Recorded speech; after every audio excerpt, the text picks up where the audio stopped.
was reported missing shortly after he was noticed by his family to be missing, which was completely out of character. You have to keep in mind that when these situations happen, you're asking a total stranger to find someone that they do not know. And this family was very quick in their actions and their notice, and they have had to be contained for 54 days while investigators have done work on this case, and they have relied very heavily on investigators to do that work.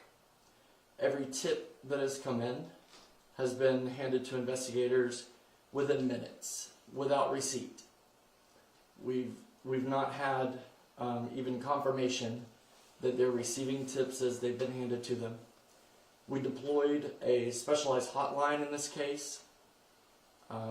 We have, connected our tip line as well as, handing out flyers all over Huntsville, and shared investigators' phone number and email in all of our flyers as well. And we're thankful to the community and to people who have stepped up with information in this case. We have just found out just moments ago that this active missing persons investigation has now been upgraded to an active abduction investigation. That information comes from Huntsville Police Department, who's issued a press release today, and we'll continue to let them speak as to the details of their investigation. Our reason for being here today is very much to thank the community for their support and for their notice of this case, and the media in this town. Every town has its own legacy media market, and I will say that Huntsville has an amazing group of press journalists that have kept after this case. You all have embraced this family, and most of all, you've been respectful of them, which, they need you a lot, and it's appreciated, all the work that's gone into this just from everyone involved. Huntsville Police Department has worked alongside the U.S. Marshals Task Force, Memphis Police Department, the DeSoto County Sheriff's Office, Southeastern Search Dogs, and others. But the family obtained their own private investigator in this case early on, and that has been instrumental in where we are today, I believe. We are thankful for all the agencies involved, including ALEA. So many people have worked on this case, but there has been a lot of issues that we'll speak on as well. We do have a $10,000 reward in this case, and we are keeping that active, but we're putting a deadline on it, because while we are satisfied that there are warrants and we're very much looking for justice, the family's just not able to move to that position. Mr. Dumas has 3 children, and Christmas morning, what they noticed was their father not there. And every day this family has called and they have begged investigators not to solve this case, but just to believe them, to even act like they were solving it. And today is the first day of affirmation after 54 days. The first indication that they were doing that. And while investigators must keep those details private to the investigation, they're to protect the investigation as well as the prosecution. The family understands that. We all do. But behind closed doors, there have been threats made to the family and an immense amount of agony and pressure induced by Huntsville Police Department specifically, and the investigator charged in this, in charge of this case. I'm going to turn it over to Shakira Samples, who is the mother of Mr. Dumas. She has been the point of contact until HPD removed her and discontinued contact with her as the next of kin in this case. And she'll speak now.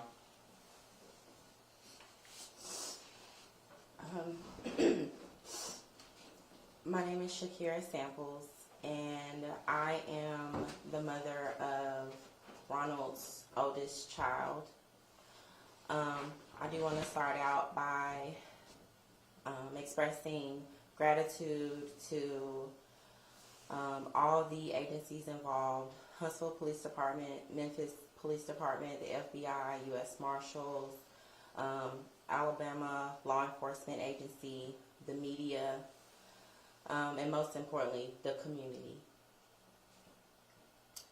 We appreciate your dedication, assistance, and attention throughout this investigation. For 54 days, we've searched for answers regarding the disappearance of Ronnie. While we wish we had located him by now, we remain without that closure. However, we have now received confirmation from the investigators that Ronnie was taken against his will.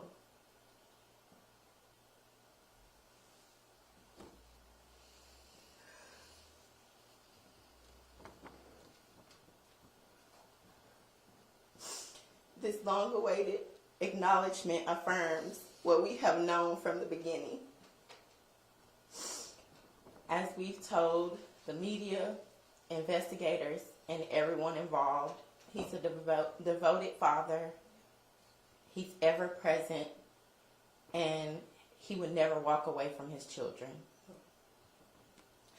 While law enforcement now has recognized the reality of this case, that foul play was not initially acknowledged, the family has been under immense pressure to remain silent about our concerns. But we have remained steadfast in our belief that the original stance of this investigation was incorrect. Today we stand validated. The Huntsville Police Department has obtained warrants in connection with this investigation. While this is a step toward justice, we cannot move forward in that process until Ronnie's children and the family receive the closure that we desperately need. We are still searching for him. Throughout this ordeal, Huntsville Police Department has repeatedly accused and threatened our family. Despite our insistence that this case was not one of voluntary disappearance, everything we told them from the beginning has now been proven to be correct. Ronnie would never abandon his children, ever. Earlier this week, we were informed that today would bring significant developments, and as anticipated, information was released at the last moment. This has been the pattern throughout the investigation. Now more than ever, we plead with the community to continue sharing tips and information. If you know anything, please call our hotline at 256-254-4240 or visit crimedesk.tips. On that website, you are able to submit tips anonymously as well, or contact Huntsville Police Department. Additionally, we want to acknowledge Magna Investigations, whom we have worked with since January 1st. Their contributions have been instrumental in pushing this case forward. We remain committed to finding Ronnie and bringing him home. Thank you, Shakira. This is Talia Berryhill. She also is a mother to Mr. DeMoss' children. This family has a very unique relationship, and how Mr. DeMoss served as a father, and even though the dynamics are odd, they're all very close, and so this is a very cohesive relationship that they all have together. And so if you would like to speak about Ronnie at this time. Again, my name is Talia Berryhill. I'm the mother of Ronnie's two daughters. As Shakira mentioned, Ronnie is big on family. Big on family. We are all very close to one another. I know that's an unusual dynamic in today's society, but she's one of my best friends. And this has rocked us. And we really wish that we were taken seriously the first time. We want him home if you know something, please say something to us. We need him back. We just want this to be over for our kids and for us. Our kids are crying.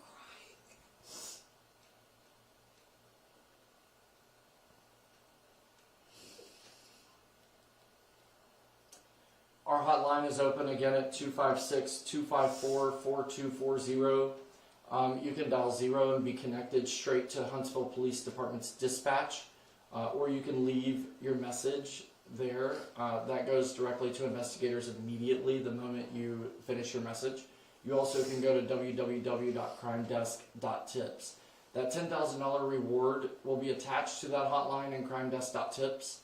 And that is valid until February 28th. On February 28th, we will reassess a new deadline date if we need to. But we are willing to pay $10,000, and that is for information leading to Ronnie's whereabouts.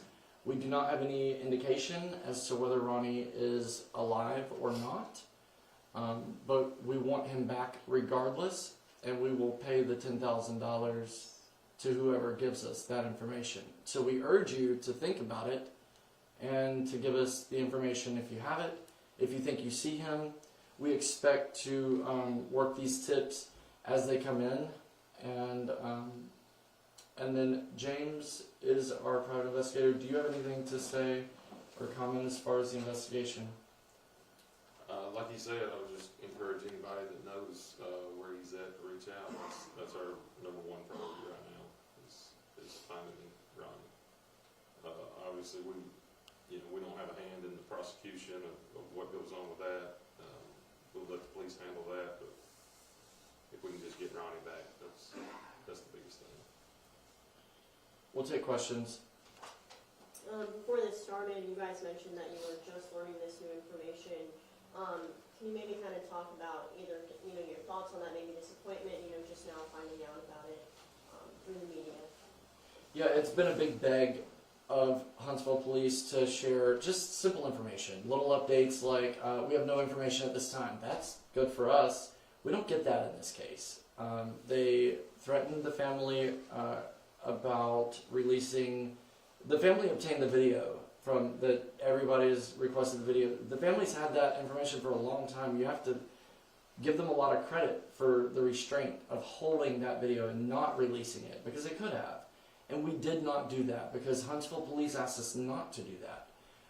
We did release the image of Ronnie because we felt like the outfit that he was wearing was different than what they had initially told the media, and we felt like that was important information.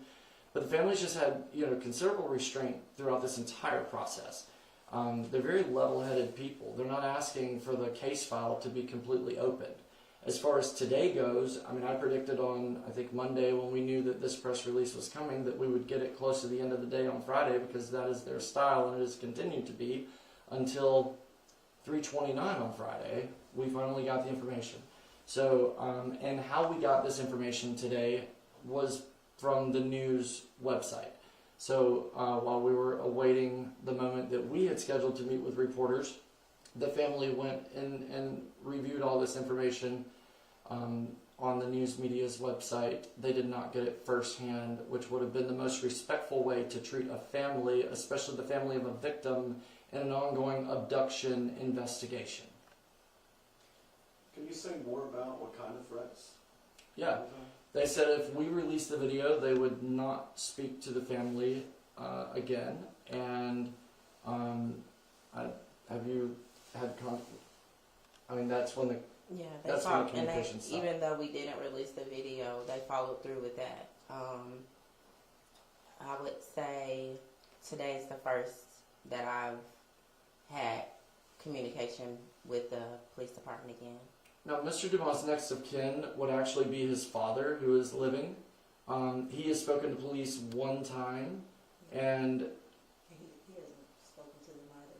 right, yeah, he called one time, left a message, and Investigator Stephen Gibbs, which is the lead on this investigation, finally did return his call. It's the only time he's ever spoken to him. But he would be the next of kin and the contact if they needed to make drastic contact. James, of that compromising anything, can you share a little bit about your role in the investigation, what you were looking into and helping? My initial goal when I reached out to the family was just to try to build a bridge. I'm formerly HPD. I know a lot of the guys in CID, so it was just kind of hoping to build a gap, a bridge on the communication side of things. Trying to make sure that the family understood that HPD's not going to be able to tell them every little detail of the investigation and stuff, but just try to, be able to talk to CID and maybe, be a go-between of ensuring the family that, hey, they are working on it. They've got things that they're working on. They're not going to be able to tell us about, and things like that. Kind of as I saw that was not going to be an option as far as getting any feedback on how the investigation was going and stuff. We did start looking into it ourselves and going around and talking to people, obtaining the video from the liquor store and things like that. Had been able to identify a lot of these people. We'll say they're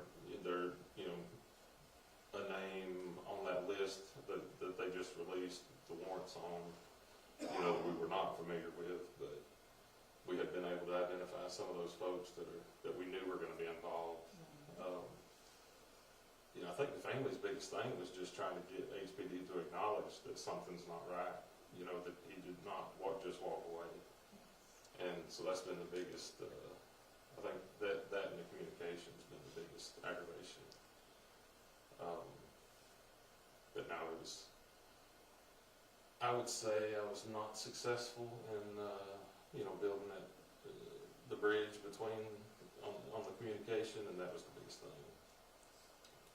In a missing persons case, one of the most important things for police, I think there's a lot to be learned here on both sides. I don't think HPD is a bad agency. I don't think they're bad people. I just think they're not willing to admit that something was wrong and that there's a lot of learning that can be done here. And hopefully that opportunity happens. So I do this daily. This is what I do for a living. And I can tell you right now that in a missing persons case, the first thing every agency needs to do is put their logo on a flyer and acknowledge this as a missing persons case. How we got involved in this case was the family was begging for people to report on it. They were upset because they couldn't get it reported on. Well, a lot of people think people are missing when they're really not, or it's not really an active investigation. And so just getting them to even acknowledge, well, Mr. Dumont went missing on the 15th. It was figured out on the 16th when they found his vehicle. He was reported on the 17th. He didn't get listed into NAMUS, which is the National Missing and Unidentified Persons System. It's a government system. Until December 26th, I think a press release came out and said this, that, they did it a little earlier. It went live on the 26th.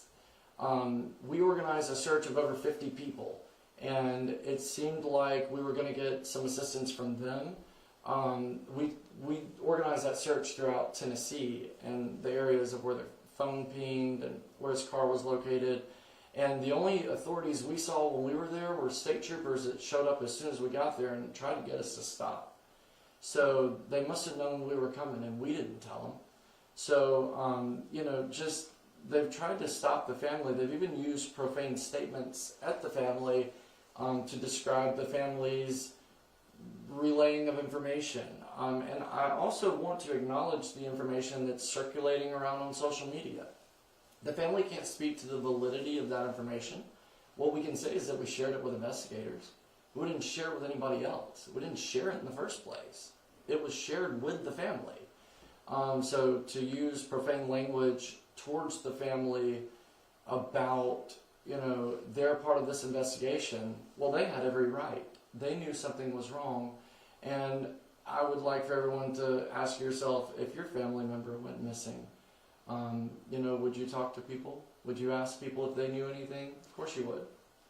There's not a handbook of how to carry yourself if somebody that you love disappears. So yes, we may be emotional, we're sleepless, so we just want answers. Or if there aren't answers out there that have not been discovered at this time, just a little bit of reassurance, and not to be told, well, people just walk away. Shakira's right when she says there's no handbook for families, but there is a standard operating procedures for police departments, and those need to be updated in this city, as far as I'm concerned. Have any of you been able to see the information on the suspects so far? Do you recognize any of the names? As he stated, some of the names that are in this release, we had already, with the help of our private investigator, we had already located those people, and when we located those names, we did send that over to HPD and also to the FBI. We had not located those people. We had The learned of Yeah. their names and in their possible background. Did you guys, you recognize the names, did you guys know them prior? No. involvement. And we don't believe Mr. Dumont did either. I think anybody in this town could have ended up in this situation.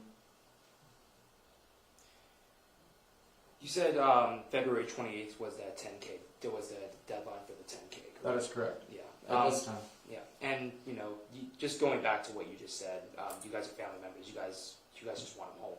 Can you talk about as a family member, just kind of not having the communication you guys want from HPD, just so you guys can get your loved one back home? Can you talk about how difficult that has been as a family member for you guys? It's extremely difficult, and then this situation is a little complicated because Ronnie's not originally from Huntsville, Alabama. He's originally from Chicago. He moved here to go to college, and he built a family here. So his first blood relatives here are his children. So what we've tried to do is be a voice for him, for our children, because could you imagine having to tell your child your dad was abducted, your dad has possibly been murdered, or whatever the case may be? It's difficult. It's a very difficult situation, and we just want answers at this point.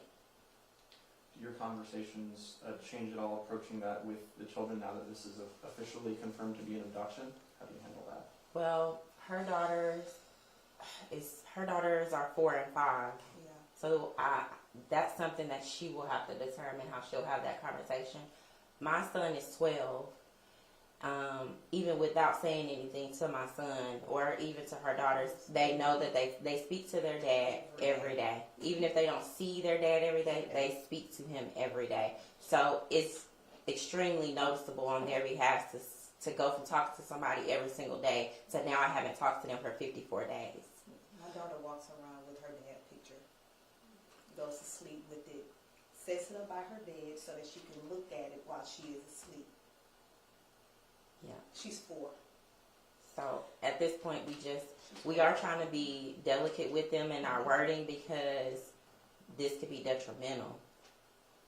Yes. So we are trying to be gentle with them and trying to protect them as much as possible. But at the same time, they need to know the truth. And they need closure. They need it. We don't want to keep, well, baby, he will come home. We don't know. He needs to come home. Mm-hmm. If you In know any something, shape please or say form that it something. may be. Please, because we need to wrap this up for our children. We work very closely with the family as well to help encourage them to deliver information to the kids, to be honest with them, in small doses. That way when this information came, that it wasn't so much of an impact. And I believe over 54 days, it's become very relevant in their minds. And this family has a long road ahead of them. Justice is not a quick thing, but just standing here in this room today is huge progress. But we don't have him back yet, and that's the one thing we really need is his location, where he is right now. So part of the new information that was put out today is that, investigators have kind of narrowed it to maybe a 450-mile radius. Does that kind of give you guys hope that, it's getting closer to maybe getting to those answers that you guys have been waiting for so long? I would say I am hopeful in the fact that the narrative has changed, but I'm not really sure about the radius because we don't have a timeline. We don't know what occurred. Also, we don't know for sure if he did ever leave Huntsville. So we don't know if he's possibly here or somewhere between here and Memphis or Mississippi. Yeah, this investigation stretches over 3 states. It's a jurisdictional situation, and while it does have federal authorities on it, which is very helpful, I would like to also mention that the family was instrumental in bringing in federal investigators and communicate, and all that with the FBI.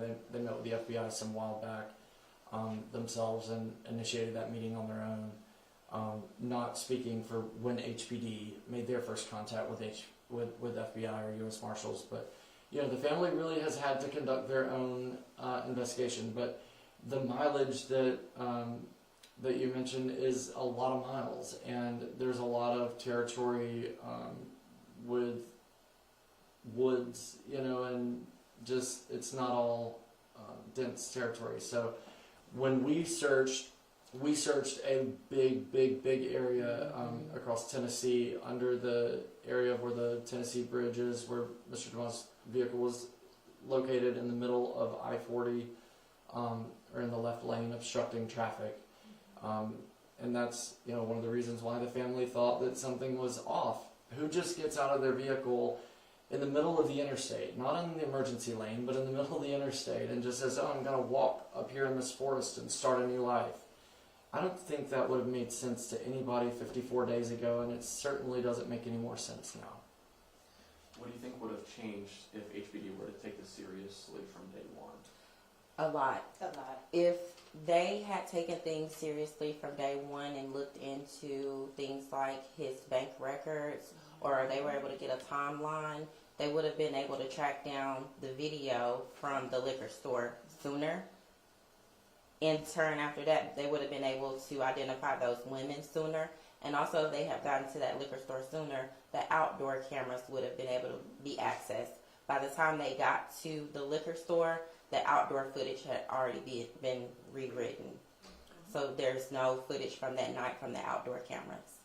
We originally had received some tips that Mr. DeMoss was seen in the area of downtown Huntsville. I think many of your markets reported on that. We determined that those were ghost sightings and they were not Mr. DeMoss. But when we ourselves went and handed out these flyers, which, by the way, the family printed with their own money, HPD would not print the flyers. But when we put them under the windshield wipers and spoke to business owners, HPD had not been there. And yeah, if businesses record footage and nothing comes up short, then they just record over. So a lot of that was lost. One of the names on this list I must mention is someone who we think was on the footage in the liquor store. And one of the other people that we believe to be on that footage in the liquor store, we also believe to be deceased. So when you ask a question like, what do we think would be different? A lot. There's more information, I'm sure, that will come out about that, but it just didn't have to end up this way. Or take this amount of time. It's okay to believe that someone doesn't just walk away from their family. This isn't a time where men go and buy milk and diapers for their children anymore. Never come back. They're home with their families, with their children. They're active in their lives. It is okay to believe that and move with that belief. Well, Shakira, would you like to say what your question was? So the last time that I talked to the main investigator on this case, I asked him how he believed that Ronnie was surviving without money. And his response was that he possibly started a fake identity and a new life, and that's how he was funding his life. My response to that was, would you rather, in this case, investigate it to your full capabilities and we be wrong that maybe he did just walk away? Or would you rather have delays and drag your feet and then you be wrong and the family is right and something horrible has happened? And that's exactly the situation that we are in. And at the end of that conversation, I said his name and I said, I want you to remember this day. And I want you to remember this conversation. Because if this was your family, you will understand exactly how we feel when you keep saying that he walked away. And he was abducted. They have confirmed. He was abducted 54 days ago. We don't know where he is or his condition.